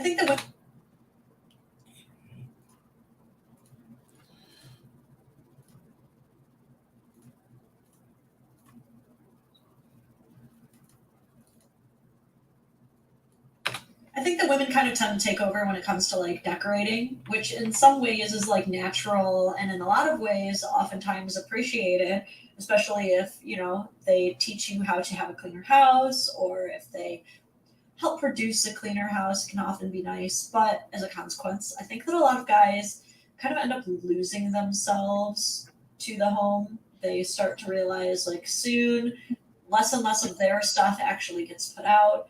Soon their stuff is kind of designated to a small corner of the basement or the garage. Is that sounding familiar to any of you guys? I want to show you guys one man who had his girlfriend come move in with him. He had already decorated his space prior. He had his own vision. I will show you how he had the house and then how she fixed it. So this is our friend's, our good lad's apartment prior. I'm just going to show you. This is after. Let's do this one more time. Before. There's color. I feel like I'm looking at The Wizard of Oz. This is before we get to Oz, and this is after. And I really wanted to talk to you guys about this because I talk a lot about my disinterest for the sad beige baby houses. And the only reason that this is not more beige is because this wall already had that olive green. And the crazy thing is too, I'm not even gonna lie, y'all. I looked up this light to see if I could find it because and somewhere in the comments, she called it like a cheap light. And when I found it, that's like a $400 or $500 fixture. Let's keep going. Let's see what else she did. Let's see what else she fucked up. Oh God, I don't even want to go to the next slide because this is so cute. Like, bro really built not just a house, like a home, dude. My dude was really taking care of himself. He had a vision. This is not just like a bachelor pad. This was a man with a personality. And now he's getting so whitewashed. But let's see what happened. Oh, God. Okay. Is it safe to say she sucked the soul out of his house? Is that No. Is anybody going to cancel me for saying that? Caption reads, all men needs is a woman in their life. And maybe a lobotomy afterwards.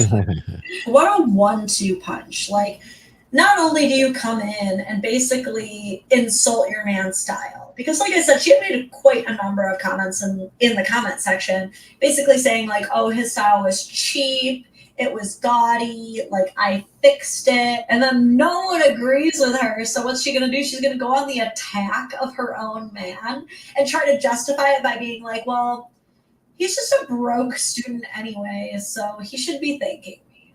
That's crazy. So she's definitely a redhead, Mike. I think that I'll just use my own experience.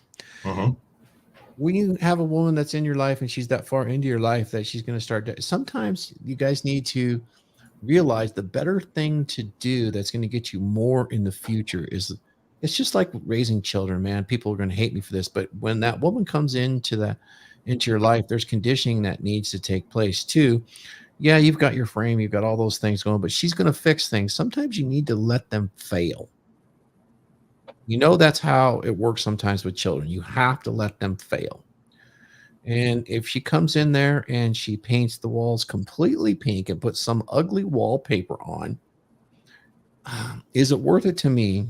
You need to consider, is it worth it for me to resist, push back on that right now and engage with that kind of energy, or just let her fail? And I don't even have to say I was right or anything like that. I can just let her wallow in it being failed, let her friends tell her it's failed. In fact, maybe I can set it up so that there's a little social pressure if I don't like it. It takes the heat off of me in the long run.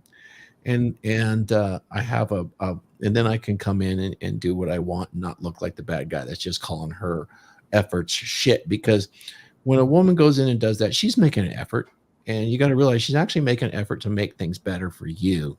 If she wasn't, then you'd know it way ahead of time.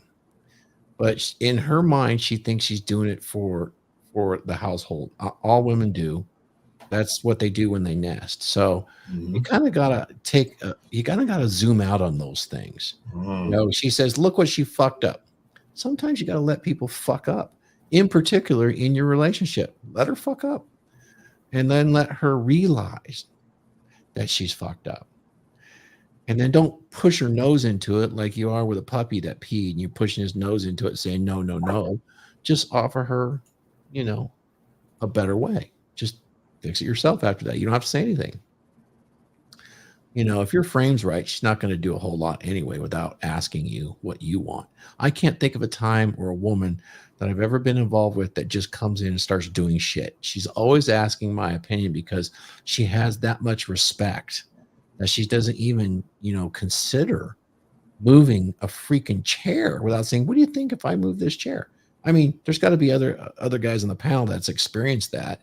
I just don't come home one day and all the walls are pink with ugly blue wallpaper or something like that. I've always had plenty of warning. What about you, AJ? Did your ex, who wouldn't let you do anything, did she just do whatever she wanted when she wanted without talking to you? Pretty much, man. Like I said, like every 2 weeks, the house is getting rearranged. I'm like, I'd come home from work after working again 12-hour shifts. Be like, what the hell? And she's like, well, I waited to move this because I need your help to move it. I'm like, God damn it. Got to move it again. That kind of shit. Mm-hmm. So I don't know if that answered your question. No, it's fine. He was just asking if you had one that's always engaging you, and she was engaging you, right? But just she'd engage me to help move like heavy objects, right? But other than that, like everything else, she made the unilateral decision herself to rearrange the house every 2 weeks. What do you think that was all about? I think it was part of her mental condition too. How was she? Was she would you say she was an organized personality or a disorganized personality? I'd say overall disorganized. Sometimes put up the front that she was organized. Yeah. Curious about that, So what would be some to wrap up here, what would be some early warning signs that you could advise other men on to kind of look out for, and maybe just kind of keep an eye on things? And we'll just go around the horn here. I actually want to start with Wraith. Fine gentleman has been very quiet today. I don't know. I don't really, when it comes to the house and stuff, I'm about functionality. And if it's not functional, I don't deal with it. Like like Thor said, my wife wouldn't move anything in the house unless she asked me first. That's not because I'm tyrannical or anything like that. It's just she knows that I set everything up to be functional. Mm-hmm. And if she's gonna, change that, she wants to know what effect that's gonna have on me. But like I said, I don't experience any of these problems, guys. So yeah. Actually, I'm gonna withdraw my question, and I'm gonna replace it with a different one. Would you say then, guys, is it best to either find a woman who actually wants to discuss these things with you, or she's so on your level, or not your level, your wavelength, that she kind of does do it without asking, but it's so good and you like it that you don't have to worry. You just turn her loose and she knows what she's doing. Yeah, that's happened to me. I kind of experienced that a little bit with that one nurse I was dating for a little bit last year. She got me a piece of art, hung it up in my master bedroom of two girls kissing in a pool. Like it was like painting of that. She bought that, bought the frame, hung it up, and then she bought a frame from my old Hard Rock Las Vegas bag that I had from when I went to Vegas the first time. She framed that and put that above my bed. Oh shoot, spending money on you? It's a good sign. Yeah. I get to that point with a lot of girls where they start spending money on me and then they just show their ugly side. I'm like, nope, bouncing. Well, then you gotta ask him this question. What is your major malfunction, numbnuts? Oh, what do we do, Elena? What do we do? We tell them no. If she wants to change things you don't want to change, you do have to say no. It's okay to tell your girl no. It's totally cool. Yeah. Make her make a good explanation or sell her point. She needs to do Cell's job too, A lot of dudes out there, they're just afraid. They're like, what if she gets mad at me? Well, then she's mad at you, bro. Relax. Yeah. Boy, they're really adverse to putting their poon supply at risk. We have a super chat here. And it leads to the betatization, right? And that's just one aspect, because let me take that down for just a second, because that's just one aspect, right? Because what'll happen is, so he gives way here in the decor. Well, then he starts giving way with how he dresses. Then he starts giving way about the diet, like, now the wife wants to go vegetarian, but I don't. But she's doing all the cooking, so I don't know. I guess I'm a vegetarian now. Nothing much I can do about it. Her. And it permeates every aspect. Yes, I've seen that too. Yeah. Until there's absolutely nothing left by the time it's over with. Well, and I would say that guy doesn't have frame. He doesn't. He has no control over his life. He's always been controlled by someone at some point. And, just because you're separated from a woman for a time period doesn't necessarily mean that they're not craving that separation. So that's more of an ideological issue about himself than it is about the house or anything like that. Anybody that dies from 1,000 cuts doesn't recognize that he's being cut. Guys, take a look at Elena's comment. We're going to help her out here. Shame She's this got a couple horse. of them. Elena is helping the show out today. Looky here. Full house. She rearranges the full house, leaves nothing masculine of a man. This could be how she removes his masculine presence. What do you think? I actually think there is something there, and it's a form of control that she's exercising to get something to acquire frame, and there's usually a motive for her to acquire frame. Something's not happening. There's a attraction issue. Maybe there's something else going on, but yeah, for sure. Let's see. Well, she recognizes the weakness and she capitalizes on the weakness. Yeah. And what did she follow up with? This is how you tell. Start small. And then she's over dominating. Yeah. I totally agree with Elena on that one. Yeah. And this is a lot of times this happens when you don't retain your dominant masculine presence. That void will be filled if you leave it open. The same thing with attraction. If you don't stay attractive to her mentally, physically, emotionally, and spiritually, she will fill that void that you're leaving open. That's what a lot of guys really run into when you hit that 3 to 7 year mark on these marriages. If you look at the statistics where most divorce occurs, without saying women are blame or men to blame, there's definitely a loss of attraction, and that leads to all kinds of problems, both sides. Let's not forget the super chat here. Yep, let's do that. Who do we have? Oh, shoot. Danny Man, Arnold. there's another one of the members. Look at there. Danny Arnold. Okay, we're going to give Danny. Give him Shame this Elena, 'cause horse. I know he likes that. And then we're going to have to give him an Odin. Danny, thank you, sir. We always appreciate you. Appreciate everybody in the chat, guys. Good morning, brothers. Listening while driving. Just wanted to pitch a little in the jar. We have a jar too. We've been saving that jar. It's for Glenn, so absolutely, Danny. Thank you, sir. Really appreciate all of you guys in the chat. John Egan, Edwin Mescal, I see Nuclear chimed in too. Okay, sounds good. Let's get back to the show. All right. And I think we're wrapping up here. Do you think so, Thor? Yeah. And so we'll just go around the horn here, guys, for the house cleaning. Tell us where you are, where people can find you, and any final thoughts. We'll start with you, AJ. So what I got going on? So tomorrow night, I will be doing a live stream review of Clary's latest book. And then another thing is shout out to Vince in the Masculine Geek channel. Subscribe there. He's invited me to start playing a D&D this coming Wednesday with Rolo as the DM.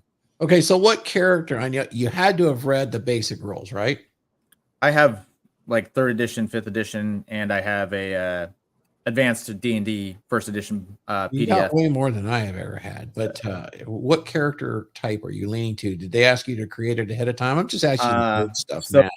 Vince is working on some things in the background with Rolo to get my character sheet set up. Okay, so they'll have a pre-prepared character for the campaign. That's cool. I'll pretty much be influencing it. Like I'll hear more in the next couple days. Yeah, those guys know what they're doing. That's pretty cool. Yeah. And then, I'm also doing on my Tuesdays and Thursdays off now. I'll be doing live streams as well. Okay. Glenn. So I mean, you guys, the house is yours. Remember that. If you don't want her decorating certain things, then don't be afraid to say that. You pay the bills. It's your place. She falls into your frame, just like she falls into your house. Run your domain. If you want to, defer her to the decor specialist, then do so. But, when you find yourself, hiding out into a little room or a closet, and that's your only space, well, then you might have a problem. Yeah. But pick your battles. And if the decor is a big issue for you, then, stand on it. If it's not, enjoy the plush pillows of pink and purple fuzzies. Ray, sir. We talk a lot about frame, but I talk about individuality too. Express yourself through, whatever means that you need, whether it's your house, your car, and all those things. But you have a right to be comfortable in the house you're paying for. So, does that mean that she has no right to comfort? No, but it's a negotiation. And if you're sitting here allowing her to make all these decisions and you're not liking it, you're the one developing those covert contracts about her. So if it's a problem, speak up. You can catch me on Wraith_Detour, Instagram, Telegram. I'm on Facebook and X. So there you go. And thank you for bringing that up and reminding me that that's a really good point. Not only is it the Betatization by 1,000 concessions, but if you actually do care and don't like what she's doing, but you never speak up, then yes, you are perpetuating a covert contract with her. Because if you don't speak up, she's just going to keep thinking that what she's doing is right and that you like it. So she's just going to keep doing it. It's just going to keep getting worse and worse and worse. Thor, sir. Yeah, I mean, you guys are all right. It is your castle, and you're responsible for provisioning, for decorating, for supplying it with supplies, with defending it, protecting it, with maintaining it. And remember, when you guys do all of that, it's probably a good thing to learn a little bit about how that's done and what the aesthetics of it are. Remember, you're going to pick all the appliances. Do you want the stainless steel, or do you want the beige drab ones, or do you want the avocado colored? When you're getting those appliances, just remember, you're going to have more than one dishwasher. So pick your dishwashers carefully. You guys get my drift? Yes, You're sir. going to install all the appliances in the house. Somebody is an appliance. Just saying. And Paul, Mr. Come On Man himself. So are we just giving final thoughts, or are we also tell people where they can find us too? The plugging and the final thoughts. Okay, good, because that's the best part anyway. That's why everyone comes. Look, no. So I was just gonna say, look, guys, you'll never have a problem if you never move a chick in with you, right? So never live with a chick full time. Then you never have to worry about it. Your place is always your place, and that's the best way to go, in my opinion.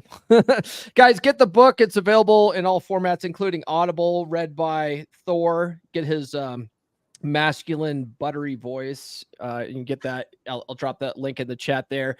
I have 3 modules recorded for my new dating course for you guys that live in flyover country. I'm calling it No Cold Approach in the Cow Pasture. I'm hoping to knock out the last 6 modules tomorrow. It's going to be a pretty in-depth course. And then finally, tune into the podcast Monday. My guest is Desiree Simone. She's the host of the Growth on the Rocks podcast. She's actually kind of a hoot to talk to. So you guys will like that episode. You got a new course coming out. That's cool, dude.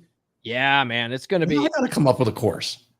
You've got a few courses already, man. What do you think we could do? How about dating modern women as a married man in a Red Society? How to install your woman as your next dishwasher.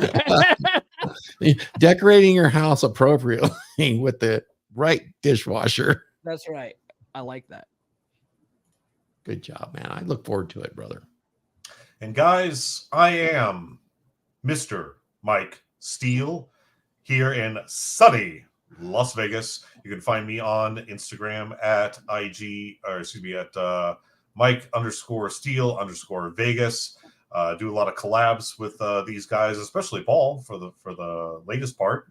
And you can just check me out for random pictures of food and Vegas and whatever else I got going on. And so, yeah, if you want decorating advice, hit me up. DMs are open unless your handle has 32 numbers at the end and you look like an e-thought. Hey, it's just 2 digits on mine, man. It's just 2 digits. So, Thor, sir, what is the outro video? I'll grab it right now, guys, and then I'll see you guys in the after. Let me grab them, and we'll take us out with something really, really special. Let's do what we got here. Uh-oh. I'm getting locked up. Yeah. Did Glenn and Thor change places? Yeah, that's okay, though. Thor's being a little wild today and pressing things. I might have actually pressed something. Yeah. See, I'm doing really good and not sabotaging anything. That's why I said, did you guys like swap? All right, let's do it. Let's do our out here. Guys, what'd you actually, say? How to train your woman like a dog. Conditioning's important, you know. Yes. It's a very important aspect in every angle, if you know what I mean. Guys, I'm going to take us out here. You know what? I've been getting hit up for this quite a bit in my DMs.